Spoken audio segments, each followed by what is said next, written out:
तो आपको वर्गीय विभाजन में मुझे तो नहीं लग रहा कि कोई दिक्कत है क्या, ठीक है। अगर दिक्कत आ रही है, मैं थोड़ा फास्ट बोलता हूँ, तो आप इसको रिवाइज करके सुन सकते हैं, कोई दिक्कत नहीं है, ठीक है। ये 5 आपके वर्गीय विभाजन हो गए।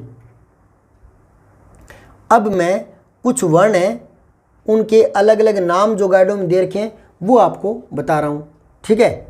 ध्यान से सुने। पहली बात तो यहाँ देखें, इसको देखें गौर से, ये जो है वो अंग ये है, ठीक है। और ये अलग अलग है। एक आपने ये देखा होगा और एक आपने ये देखा होगा, है ना, गढ़, हनुमानगढ़, ये देखा होगा ना, ये देखा होगा। ये हिंदी के नहीं हैं, इन 33 में इनकी काउंटिंग नहीं है। ये उर्दू अरबी भाषा से उधर से आ गए। उर्दू में अरबी फारसी शब्द होते हैं, ठीक है ना, तो ये आ गए, इनको बोलते हैं आगत व्यंजन। जैसे मैंने कल बताया था ना, आगत स्वर, ये वाला डॉक्टर ऐसे बोलते हैं ना, है ना, बॉल, ये अगर ये बॉल कर देंगे ना कि बॉल लाना अपने खेल लेंगे क्रिकेट, बॉल, ये बॉल नहीं है, ये तो बोलता है शब्द कि वो बहुत ही मीठे बोल बोलता है ना,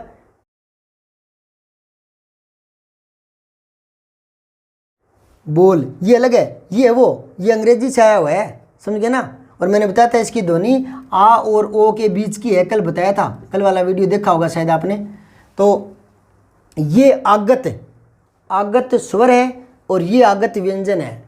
और भी बहुत आए हुए हैं ऐसे, ये क, ख, ग, फ, ज, ये नुक्ता वाले, इनको नुक्ता बोलते नीचे लगते हैं। ये भी उर्दू अरबी फारसी से आए हैं, ठीक है ना।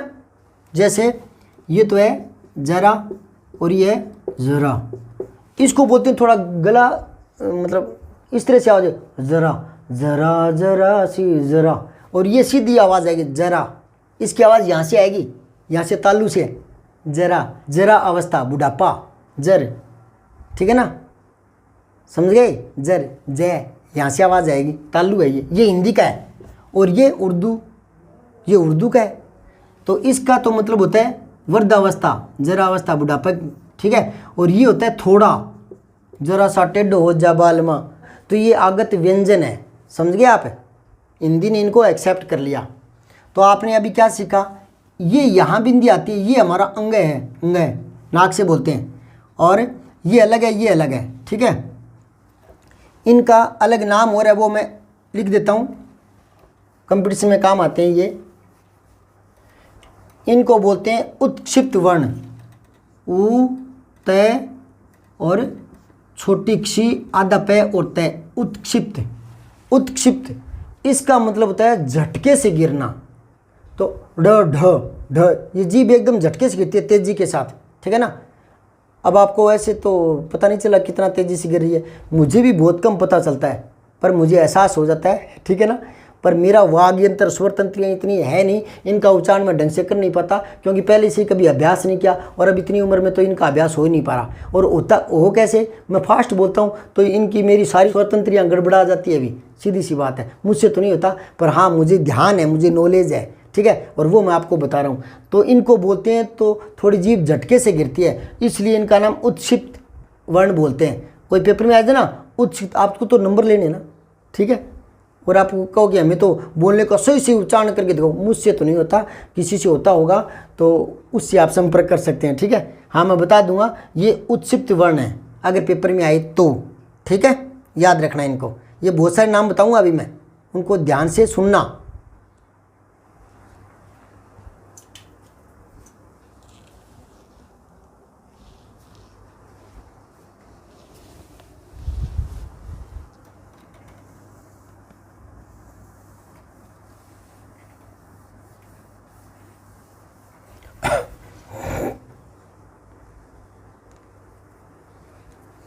एक इसको देखो, इसका अलग नाम है। अभी थोड़ी देर पहले मैंने बताया कि है में सबसे ज़्यादा प्राणवायु निकलती है, ठीक है ना।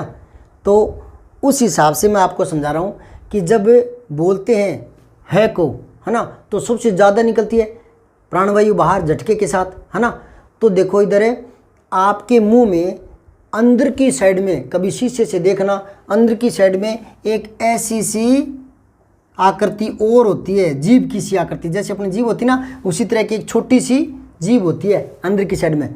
उसको मारवाड़ी में तो बोलते हैं कागल, कागलियो पड़ गयो, बच्चे के ऐसे बोलते हैं, है ना, पहले की बात है ये।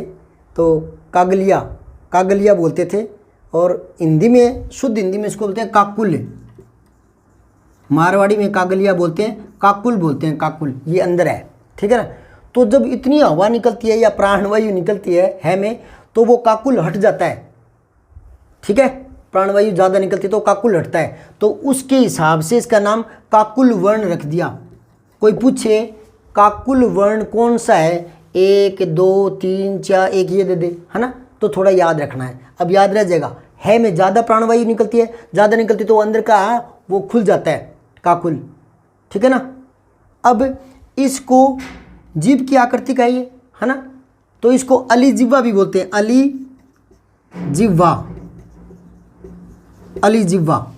अली वैसे तो सखी को बोलते हैं, जीभ का इस सहाय का नहीं है, जीभ की तरह ही है ना, तो जीभ की सहेली, है ना, जीभ की तरह ही दिखती है, तो अली मतलब सहायक या सखी, तो अली जिह्वा। अब आपको काकुल ना कहे, यूं कहे अली जिह्वा वर्ण कौन सा है, अली जिह्वा वर्ण, तो अली जिह्वा है ही है, 2 नाम है इसके, याद रह जाएगा ना। अब है ज़्यादा हवा निकलती है तभी तो संघर्षी वर्ण है, ज़्यादा प्राणवायु, और इनमें भी इसकी ज़्यादा निकलती है प्राणवायु बाहर, तो जितनी ज़्यादा एकदम से ज़्यादा हवा आएगी तो गेट अपने आप नहीं खुलेंगे क्या, तो ये जो काकुल है वो अपने आप हट जाता है, ठीक है ना, तो इसको काकुल वर्ण कहते हैं। और काकुल ये जीभ की तरह का आकार का होता है, तो इसको अलिजिह्वा वर्ण भी कहते हैं। अब याद आ जाएगा, समझ बात है। और देखो ये जो पंचम अक्षर है यहाँ तक वर्गीय विभाजन में, क ख ग घ ङ च छ ज झ ञ ट ठ ड ढ ण त थ द ध न प फ ब भ म, ये पांचों के पांचों, इनको बोलते हैं नासिक्य वर्ण, नासिक्य, ये पांचों नाक से बोले जाते हैं, नासिक्य वर्ण, ठीक है ना। अब डॉक्टर श्याम सुंदर ने इन्हीं नासिक्यों की जगह एकता लाने के लिए, एक रूपता लाने के लिए और अनुस्वार के प्रयोग की सलाह दी थी, अनुस्वार कि अनुस्वार लगाया जाए बिंदी पांचों की जगह, ताकि अलग अलग ना याद रखना पड़े, पर ऐसा संभव हुआ नहीं, ठीक है। जिनमें हो गया उनको तो मान्यता दे दी, ठीक है। जैसे ये देखो कंठ, ठीक है, तो ये यूं लिख दिया, जैसे दी ना क, तो यहाँ जो बिंदु है यानी अनुस्वार है वो पंचम है, पर किसका पंचम, इसी का, तो ये ऐसे होता है दी ना, और ये अंगे, और यहाँ बीच में क, ये कभी आपने देखा है ऐसा लिखा हुआ, आधा होता है ना उसकी हलंत लगाते हैं, या हलंत ना लगाए तो उसको पैर में डालते हैं, अभी बताया थोड़ी देर पहले, है ना, तो इस तरह से लिखते हैं दिनांक, समझ आई बात। तो ये जो है ना, ये अनुस्वार का प्रयोग इसमें कर दिया, पर बहुत सारे ऐसे हैं जिनमें ये मान्य नहीं होते। कैसे, इन 2 शब्दों को देखो, संयम, संयम, ये नाक से बोले ना, अब कोई संयम, संयम, अब हो गया संयम नाक से, तो अगर इसकी जगह आद्य अक्षर की जगह अगर हम ये लगा देंगे तो ये हो जाएगा संयक, संयक नहीं होता, ये सम्यक होता है, सम्यक। तो कुछ में ये मान्य नहीं है कि अनुस्वार ही लगाए पंचम की जगह, ठीक है ना, जहाँ जच रहा था सेट हो गया वहाँ मान्य हो गया, और कुछ शब्दों में नहीं हुआ तो उनको इसी रूप में लिखने की सलाह दी गई, ठीक है। इन पर और चर्चा कर लेंगे बाद में।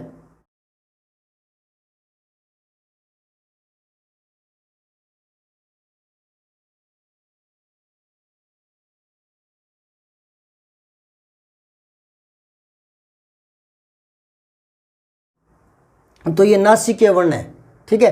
कोई पूछे ये दे दे, ये दे दे, ये दे दे, और पूछे इनमें से नासिकीय कौन सा है, तो ये है, ठीक है।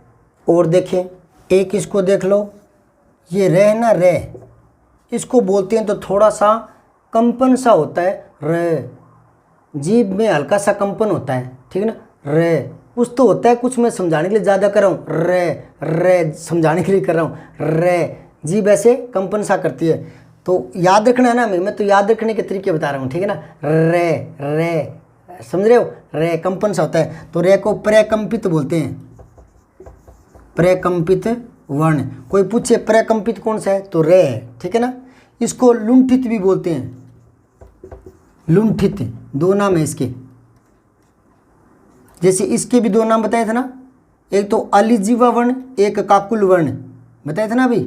ऐसे ही जो आगत थे ड, ढ और ड, इनको भी क्या बताया था मैंने, उत्क्षिप्त, ठीक है ना। इसी का एक और नाम है ताड़न वर्ग, ताड़न जात, ऐसा कुछ विभाजन करते हैं, कहते हैं। तो चलो दो दो नाम याद रख लेना।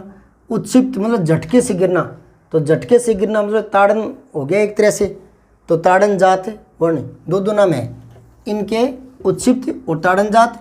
इसका अलिजीवा और काकुल वर्ण, ठीक है। तो इसका प्रकंपित और लुंठित, लुंठित मतलब लुढ़कना सा, जैसे कोई चीज़ लुढ़कती है, जैसे कोई बर्तन गिर गया सीढ़ियों से तो वो कही देता है जन्नाट सा होता है ना उसमें, तो रे कंपन सा होता है ना, तो जन्नाट सा होता है ना, लुढ़कता है, तो उससे याद रख लो लुंठित, लुढ़कना, है ना। कोई चीज़ बर्तन लुढ़कता है तो कंपन होता है ना उसमें, कही देते हैं। कोई थाली गिर जाए तो कही देते झरन, ऐसे होती है ना। तो ऐसी जीभ है ना, रे। तो मैं तो समझाने के लिए कर रहा हूँ ताकि बाद में भूलो नहीं, ठीक है। तो इसके दो नाम है, लुंठित वर्ण कह दो या प्रकंपित कह दो, ये आपको याद रखना है। और देखो इसको भी देख लो, इसका भी एक और नाम है लय का। लय कैसे बोलते हैं, लय भी अगर वर्गीय विभाजन करें, वर्गीय विभाजन, हालांकि वर्गीय विभाजन इतना ही होता है, पर इनका भी अगर करना चाहिए अंतस्थ का, ज़्यादा तो ये स्पर्श नहीं करते, तो स्पर्श नहीं करते तो इनको स्वर में ले लेना चाहिए, है ना। लेकिन नहीं, हल्का स्पर्श करते हैं वो, तो हल्का करते हैं तो उस हिसाब से सही। इनको, इनका भी वर्गीय विभाजन करेंगे अभी, ठीक है ना, इनका भी करेंगे। उसमें का भी अगर वर्ग बांटना चाहिए, इसमें वर्ग में आएगा, किसमें किसमें किसमें, इनका करेंगे, ठीक है ना। क्योंकि आखिर निकलती तो कंठ से ही है ना, स्वतंत्र से प्राणवायु निकलती है ना, तो कहीं ना कहीं हल्का ही सही, प फ ब, इसका तो साफ हो रहा है, स्पष्ट हो रहा है, लेकिन इनका इतना नहीं होगा, लेकिन बिल्कुल हल्का होगा। तो उस हल्के के हिसाब से ही इनका भी वर्गीय विभाजन करेंगे, इनका भी करेंगे, और स्वरों को भी बांटेंगे, अभी बांट के बताऊंगा, ठीक है ना। तो ये जो है ये दंते में आता है, ठीक है। तो जीभ ना आगे आकर यहाँ दांतों के पास चिपक जाती है, और हवा ना साइड से निकलती है, साइडों से, बगल से, बगल बोलते हैं ना कि बगल में हो, बगल में, है ना। तो साइड से निकलती है, मतलब जीभ यहाँ रुक जाएगी, ले ले ले यहाँ से निकलेगी साइड से, तो इसको बोलते हैं पार्श्विक वर्ण। पार्श्विक साइड को बोलते हैं या पीछे को बोलते हैं, पीछे की साइड से हवा आएगी, आगे से तो चिपक जाएगी जीभ, ले, जीभ से चिपक जाएगी, ले यहाँ से आएगी आवाज़ पीछे से, है ना। तो पार्श्व पीछे को बोलते हैं। आपने कभी सुना है क्या, ये फिल्में होती हैं ना, इनमें हीरो गीत गाते हैं, हीरोइन गीत गाती है, तो वो तो केवल मुँह हिलाते हैं, वो नहीं गाते, गायक और होते हैं, लता मंगेशकर, मोहम्मद रफ़ी गायक वो होते हैं, ठीक है ना। अमिताभ बच्चन गायक नहीं है, गोविंदा गायक नहीं है, धर्मेंद्र गायक नहीं है, तो फिर वो फिल्मों में गाते कैसे, वो होठ हिलाते हैं, तो पीछे से। तो इसलिए कई बार आपने देखा होगा अखबार में आता है कि वहाँ पार्श्व गायिका लता मंगेशकर पहुँचेंगी, या पार्श्व गायक मन्ना डे पहुँचेंगे, पार्श्व गायक, क्योंकि वो पर्दे के पीछे से गाते हैं, आवाज़ उनकी होती है हकीकत वाली। तो पार्श्व गायिका लता मंगेशकर का इस तारीख को देहांत हो गया, तो पार्श्व गायिका, तो पार्श्व उससे याद हो जाएगा, मैं तो याद करवाने की फिराक में हूँ, पार्श्व पीछे का, साइड का, ठीक है ना। तो ले बोलते हैं ना, ले, जीभ तो चिपक जाएगी, पीछे से आएगी आवाज़, तो पार्श्विक वर्ण बोलते हैं। ऐसे कर रहा हूँ ना तो याद रह जाएगी, ठीक है ना। ये पार्श्विक वर्ण है, इनके दो नाम हो गए ना। अब ये और ये रह गए, इनको कहते हैं अर्धस्वर। क्या कहते हैं, अर्धस्वर। इनमें ना ही तो स्पर्श होता तो व्यंजन नहीं है, बहुत ही हल्का होता है, बहुत कम मात्रा में, तो इनको अर्धस्वर कहते हैं, ये और वह को, ये याद रखना, अर्धस्वर ये और वह है, ठीक है। ऐसे याद नहीं रहे तो ऐसे याद रखना कि इसके भी स्पर्शी व्यंजन और वर्गीय विभाजन दो नाम थे, इसके उसमें और संघर्षी दो थे, इसका एक ही कैसे था, तो इसके भी दो कर लो, अर्धस्वर, ऐसे याद आ जाएगा ये और ये, ठीक है ना। अर्धस्वर याद आ जाएगा कौन से वाले थे, ठीक है।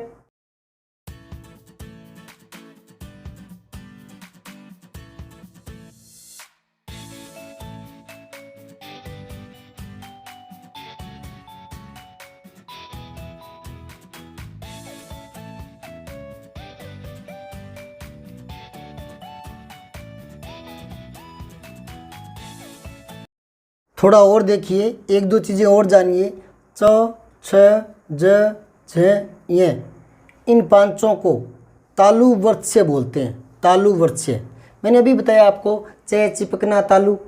वर्गीय विभाजन क्या था ना, च को कौन से मिलते हैं, च वर्ग को तालु से। मैंने कहा था च चिपकना तालु, है ना, तो च, छ, ज तालु से, है ना। तो तालु वर्त्य कहते हैं मसूडों को, मसूडे ये ऊपर वाले। तो कुछ लोग इनको तालु और मसूडों से मिलकर आवाज़ मानते हैं। अगर ये सब जुड़कर आ जाए तालु वर्त्य, तो फिर यही पांचों हैं, च, छ, ज, झ हैं। अगर आ जाए तो थोड़ा याद करना पड़ेगा, ठीक है ना, कुछ तो याद करना पड़ेगा, दिमाग में सेट करना पड़ेगा। तालु से याद आ जाएगा, क्योंकि ये तालु वर्ण में तो है ही, तालवी वर्ण तो है ये।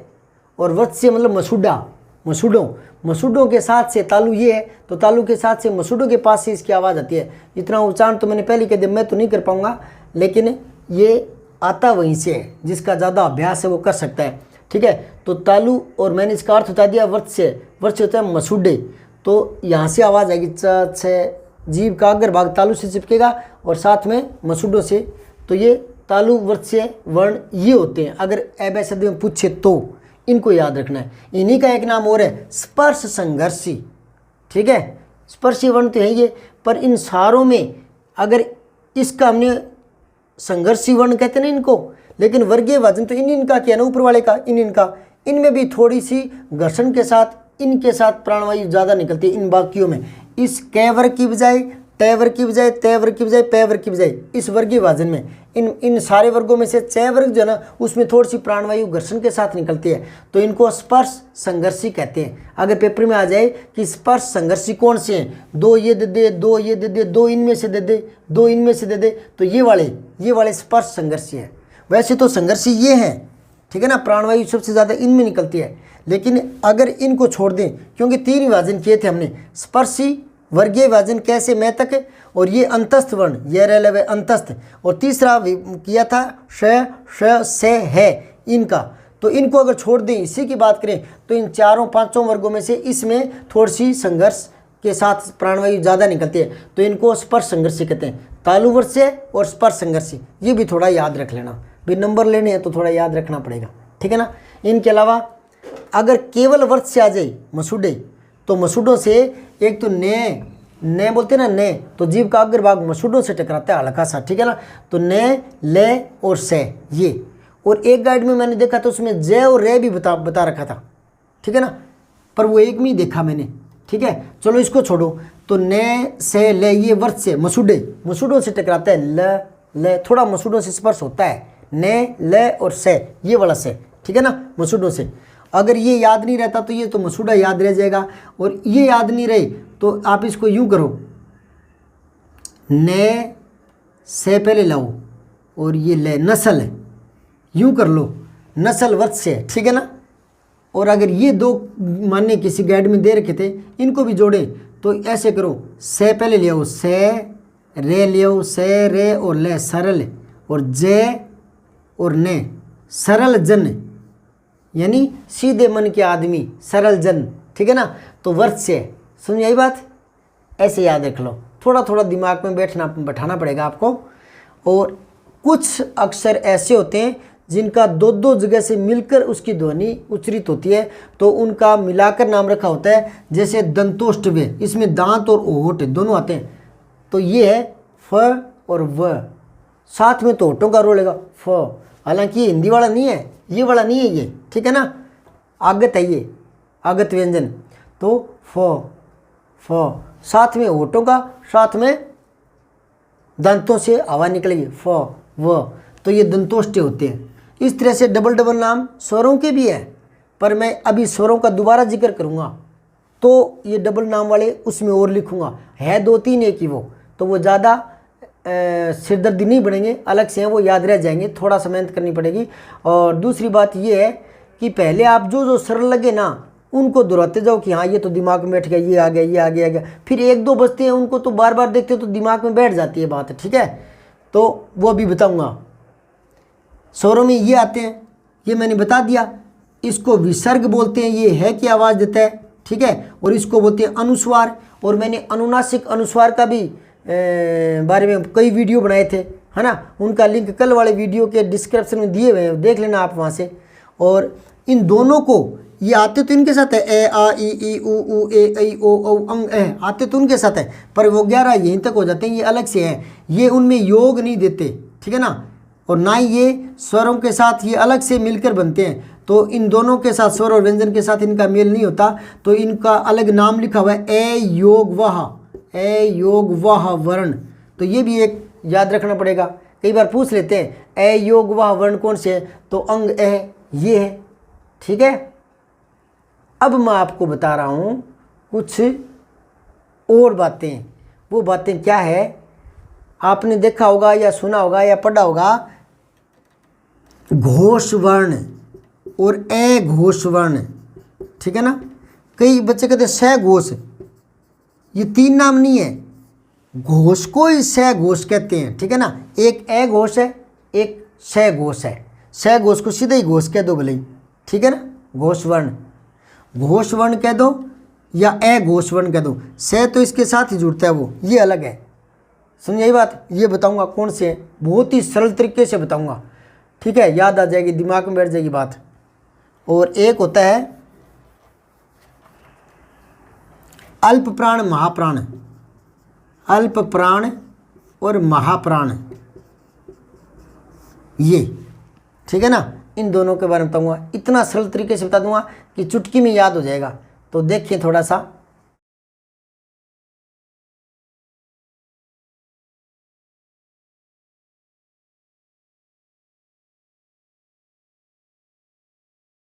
सब्सक्राइब करके बेल आइकन जरूर दबाएं।